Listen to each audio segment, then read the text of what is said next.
there is a podcast called The Podcast of the Lotus Eaters. Right wing. This guy Sargon of Akkad is one of the main people on there. That's the guy on the left. This dude right here. Okay. So he's the guy who started this. This guy's one of the regular panelists. They're talking about that's their logo. They're talking about Ukraine and the Russians basically being stalled, and we'll see if the language lives up to the title of this particular video. But this right here, and again, it's a half hour, so we're not going to do this one because they don't deserve it. Thugs bullying the Russian army. That's the name of the video. Thugs bullying the Russian army. Now, I need you to hear something. So Sargon, this dude, you'll hear his voice in this, is on the Sitch and Adam show at the beginning of this. And I'm just going to play you that they do a teaser at the beginning of this. It's almost a 2-hour debate. I listened to the whole thing. It was hilarious. Not on purpose, but there you go. And some people have never heard of these folks, but they definitely, yes, Carl of Swindon, right. And listen to the argument that he makes about Russia at the beginning of this. Hold on. Right, we're the ones advancing on Russia. No, we're not advancing. The world is changing. Of course we are. NATO has advanced on Russia. The world is changing, and countries want to go in specific directions of their own choice. I know you don't care. You care so much about the thoughts and feelings of the Russian people, but you don't care at all about the sovereignty of all the countries that surround it.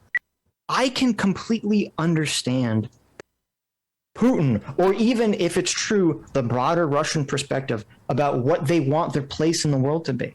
That doesn't mean I have to respect it or justify it morally. Right. Yeah, but that doesn't justify. Wait, that doesn't someone's suffering doesn't justify them becoming a monster. They're not monsters. There we go. Vladimir Putin is a monster. Yourself, he's a fucking monster. No, he's the best leader Russia has had in over 100 years. America has no. All right, so you get the general gist. Normally these guys get along. They attack CRT and they attack socialism. Adam friended this guy right here. It is a constant dig at Joe Biden thing because liberal, blah blah blah. But for the most part, they lean what they would consider themselves centrists, and that whatever. But look at how vicious, and this is, like I said, they're friends. He comes on to shit on other people all the time, and all of a sudden, he's like, Vladimir Putin is the greatest leader that Russia's had in 100 years. Okay, so that's all right. Then we go to their own video. Now remember, Sargon, the guy you just heard who was saying Putin is awesome and he's not a monster, and calling him a monster shows that Sitch in that thing has biases that are there's the tell. Obviously, you think he's a monster, so that's because whatever. And all right, understand that fact. Just understand that that's where his head is. Now he has to go, and he's on his own show with one of his effectively employees. Right now, I want you to watch how his co-host in this situation, one of the second-tier dudes, has to tiptoe around the boss's feelings about Vladimir Putin. And this is that interview, by the way, that debate. I just found this adorable. That debate between PSA Sitch and Sargon of Akkad or whatever. They posted this clip of it from on March 21st, but it was out of a greater stream from like the week before or whatever. These guys are way smaller. 14,000 views, 38,000 subscribers. We're in the ballpark of these guys, and they've been around for a while. They do big, long-form stuff, too, so they got the same issue that I have. Meanwhile, these guys, 251, 152. These are 1,000. These are real viewers who really watch this channel. They've built something that's relatively genuine, right? Now, I want you to watch. We'll only do the first little bit of this because you'll get the point.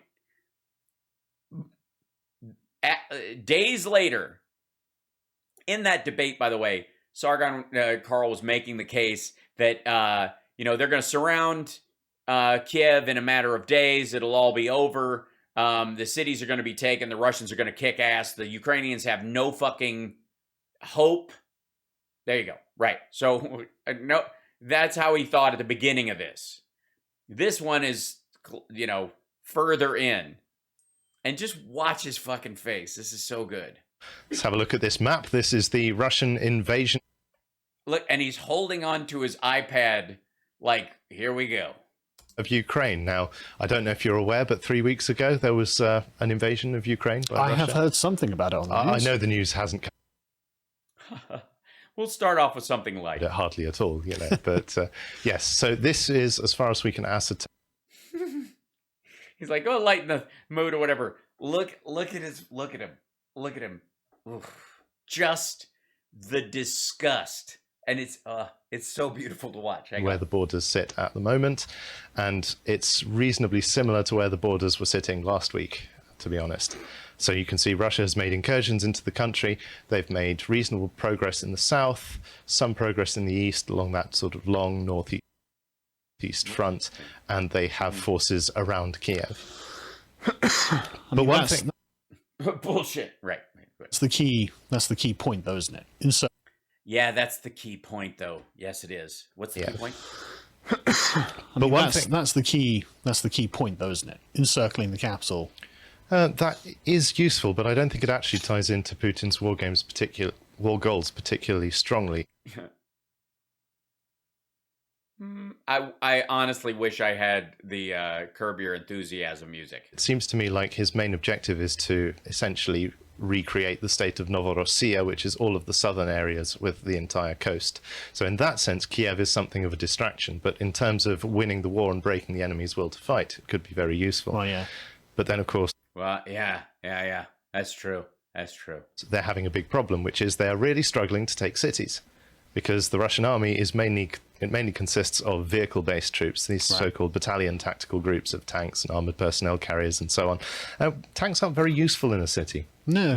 Guns can only point up about 20 degrees if you're lucky. So. And the enemy doubtless hide in buildings with RPGs and things like that. Very hard.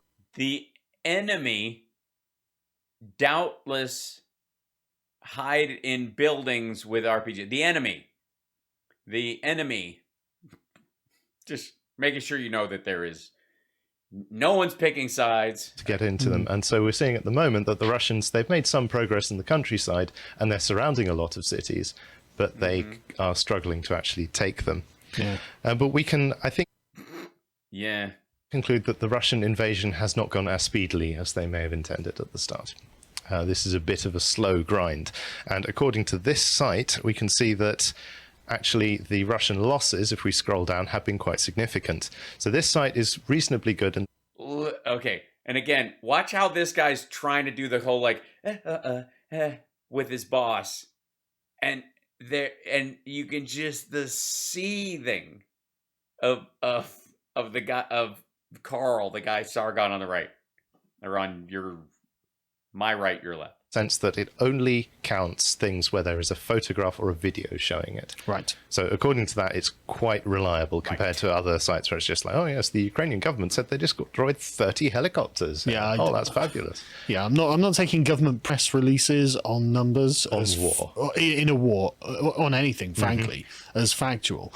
But if you actually have a video or photo evidence of a thing, then I'm much more inclined to believe it. Well, the good thing about Oh, good. All right. Well, I'm glad you're much more inclined to believe it. This is that every single one of these, you see that's got 1 destroyed, 2 destroyed, 3 destroyed. If you click on any of those, it will take you to an image of the wreck of the evidence, so that it's all quite well sourced. Good. And that's really good.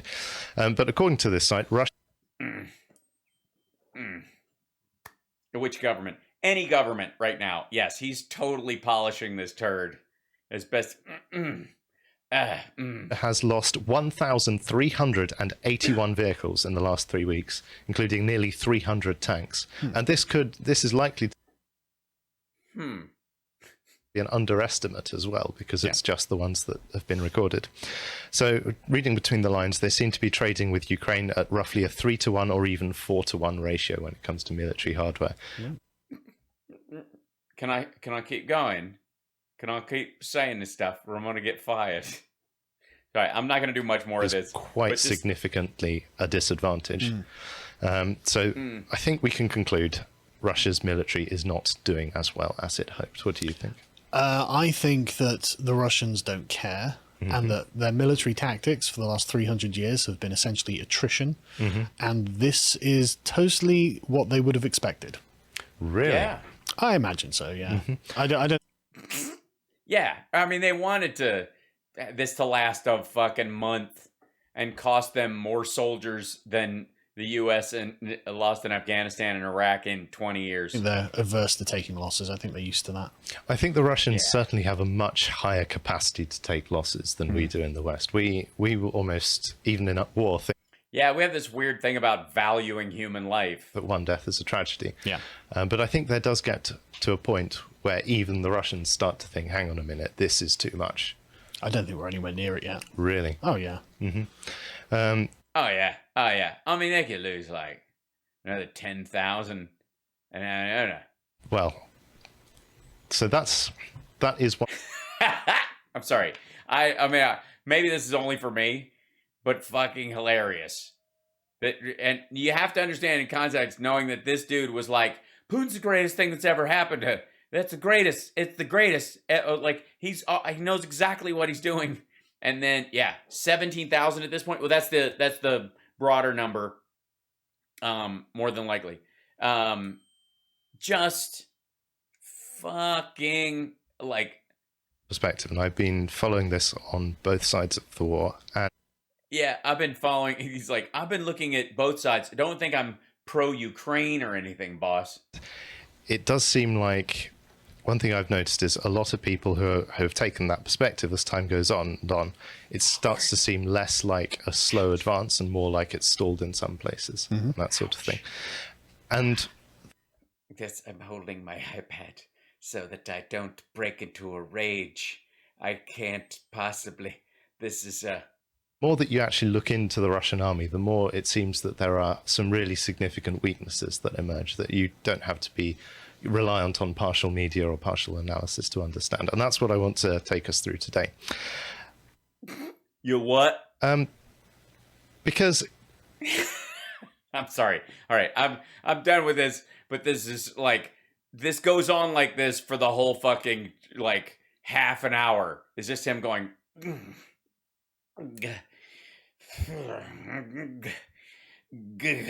and it's, I have to say, it's just yes, he does have 45 hands. It's just a joy to watch the misery of somebody.